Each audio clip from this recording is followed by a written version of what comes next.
I want to get your take on that 25 basis point cut and also the dovish tone from Jay Powell. Yeah, I mean, the Fed continued on its plan to recalibrate policy. I think this should have been a straightforward decision for them. As Jay said, growth is moderating from where it might have been earlier last year, but it's still above trend, and it's actually come in stronger than expected. Consumer spending picked up in the third quarter, so that was a positive for growth and also an indication that the labor market remains healthy. Employment growth is moderating, but compared to where it was last year, but still really healthy. And the unemployment rate has moved up, but it's still low by historical standards. So that's a really good economy. And, nothing changed in terms of this plan to recalibrate policy, which recognizes progress on inflation and also the progress in moving away from tight labor markets to ones that are in balance. So I think this is the plan. Of course, how it plays out will depend on how the economy plays out, but there was nothing in the intermeeting period that suggested that they weren't going to be sort of continuing on that path to recalibrate monetary policy towards a more neutral level. I think things get a little more interesting as in the next meeting and in the future meetings, because we'll have to see as rates come down where they want to land. Neutral, we don't know where neutral is. In theory, there's a range of estimates, and they'll just have to see how the economy actually performs to be able to find that neutral level. All right, so a lot of questions. You just mentioned there's another meeting coming up in December. Let's talk about the elephant in the room, the election. We know President-elect Trump is taking office next year. We also know that Jay Powell was pretty adamant that he would not step down. The president-elect has some proposals, at least, that could potentially be reflationary, whether it's tariffs or immigration reform of some point of some kind that could reduce the number of workers here in the U.S. When Jay Powell and the FOMC, when they're looking at those possibilities, how do they consider those when it comes to the December meeting and also meetings going forward?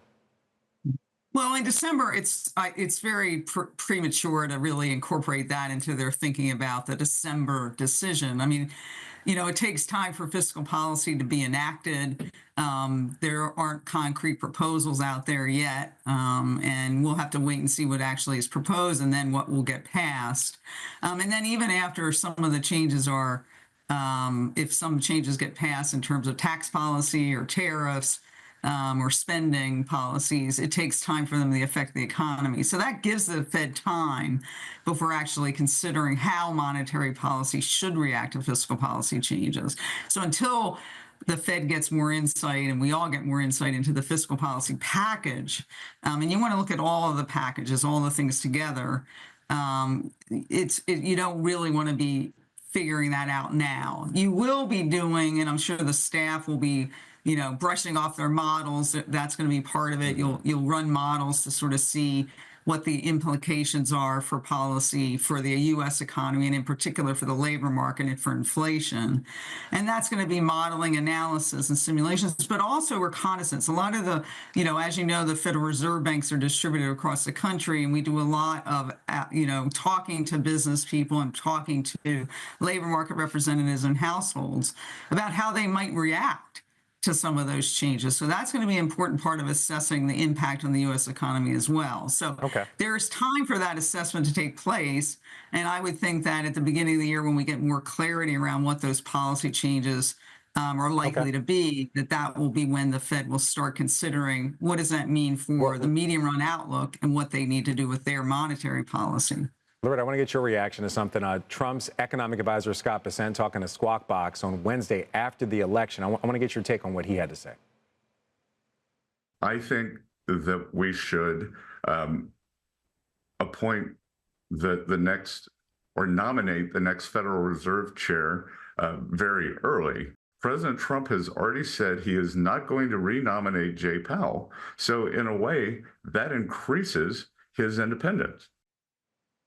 Yeah, that's something I heard some people talk about here on CNBC yesterday, that Jay Powell's more independent than ever because he knows he's not getting that third term. Do you agree with that take, that he has increased independence to make the decisions that he thinks are right? In my experience, the Fed chair is acting independently as he should. And I don't think whether there's an appointment early or late is going to change the way Jay Powell is running the Fed. The Fed really is focused on dual mandate goals and what it needs to do with monetary policy to promote those dual mandate goals. The Fed is an independent in terms of its decisions on monetary policy, and I think that will continue regardless of what happens in terms of the appointment process for the next chair.